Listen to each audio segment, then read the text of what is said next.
Hai semua, welcome back to my podcast. Kalau you tengah dengar ni dengan hati yang berluka, still trying to move on, still terasa pedih, I just want to say it's okay, you're not alone.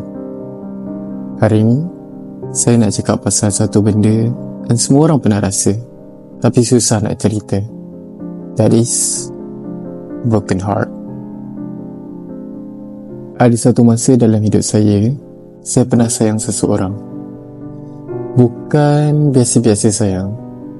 Sayang yang buat saya sanggup letak diri sendiri nombor 2. Sayang yang buat saya tunggu, faham, tahan dan bagi semua. Tapi ending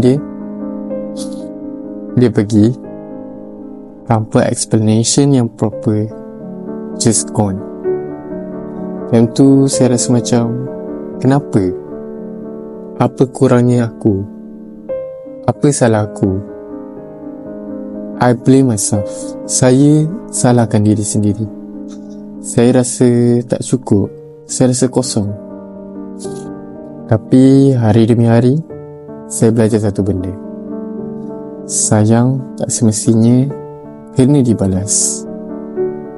Kadang-kadang kita jumpa orang yang kita sayang gila-gila, tapi dia bukan orang yang akan stay.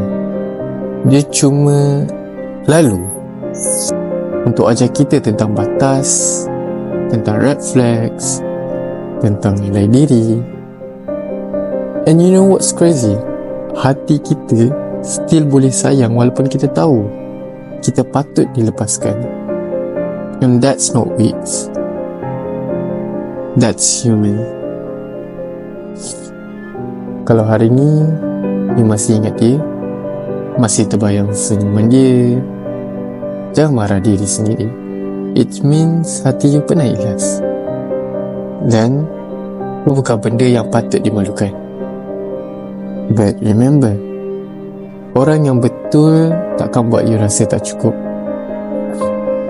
Self-love start bila kita berhenti tunggu orang datang pujuk kita. Bila kita sendiri belajar peluk luka tu, tenangkan diri sendiri dan cakap, it's okay, aku akan okay. To you yang tengah healing, take your time. Tak perlu rush. Nangis kalau nak, diam kalau perlu. Tapi suatu hari nanti you will wake up and realize, dah tak sakit macam dulu. And that's how healing works. Slow but real. Sampai jumpa next episode. Jaga hati, jangan salahkan diri. Sebab bukan salah hati nak sayang, tapi sekarang tiba masa untuk sayang diri sendiri. Bye-bye.